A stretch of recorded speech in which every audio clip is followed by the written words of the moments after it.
ത്രിയേക ദൈവത്തിന് സ്തുതി. യേശുവിൽ സ്നേഹവന്ദനം. ഒരിക്കൽ കുഷ്ഠരോഗിയായ ഒരു ഭിക്ഷക്കാരൻ ഒരു ഭവനത്തിൽ ചെന്നു. ഗൃഹനായിക 10 പൈസയെടുത്ത് അദ്ദേഹത്തിന് കൊടുത്തു. എന്നിട്ട് ചോദിച്ചു, എവിടെയാ വീട്? കുഷ്ഠരോഗിക്ക് വീടോ? ആർക്കും വേണ്ടാത്ത ഞാൻ അലഞ്ഞു തിരിയുന്നു. നേരം വൈകുമ്പോൾ വല്ല മരച്ചുവട്ടിലോ കടത്തിണ്ണയിലോ കിടന്നുറങ്ങും.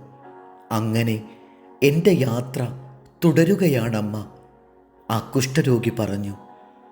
ഏതാനും മാസങ്ങൾക്ക് ശേഷം ആ കുഷ്ഠരോഗി അതേ വീട്ടിൽ ചെന്നു. ആ വീട്ടമ്മ ഇറങ്ങിച്ചെന്ന് ചോദിച്ചു, ഇത്രയും നാൾ എവിടെയായിരുന്നു? ഞാൻ നാട് ചുറ്റി നടക്കുകയായിരുന്നു അമ്മ. ഞാനിപ്പോൾ വന്നത് അമ്മ തരുന്ന 10 പൈസയ്ക്ക് വേണ്ടിയല്ല. അതിനേക്കാൾ വിലപ്പെട്ടതായി ഞാൻ കാണുന്നത് അമ്മയുടെ സ്നേഹപൂർണമായ വാക്കുകളാണ്. ആ നല്ല വാക്കുകൾ കേൾക്കാനാണ് ഞാൻ വന്നത്. ഈ കുഷ്ഠരോഗിയെപ്പോലെ സ്നേഹത്തിനായി ദാഹിക്കുന്ന ഒരു ലോകത്തിലാണ് നാം ജീവിക്കുന്നത്. അകലെ നിന്നുകൊണ്ട് ഭിക്ഷ കൊടുക്കുന്നവരായിരിക്കാം നമ്മൾ.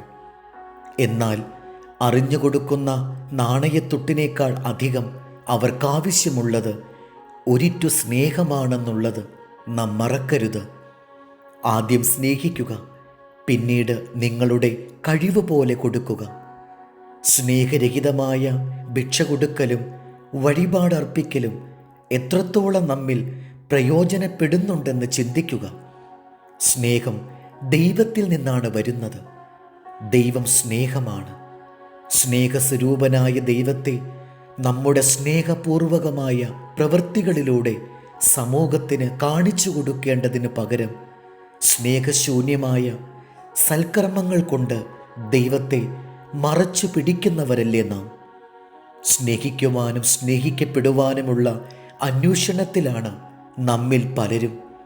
ഈ അന്വേഷണം പൂർത്തീകരിക്കപ്പെടുന്നതുവരെ ഓരോ മനുഷ്യൻ്റെയും ആത്മാവ് സ്നേഹം തേടി അലയുകയാണ്. സ്നേഹം എവിടെ വസിക്കുന്നുവോ അവിടെ ദൈവത്തിൻ്റെ സമാധാനവുമുണ്ട്.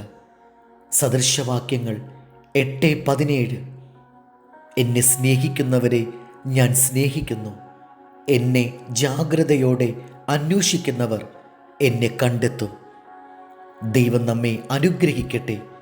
കർത്താവിൽ എളിയ ശുശ്രൂഷകൻ ഈരാളിലച്ചൻ.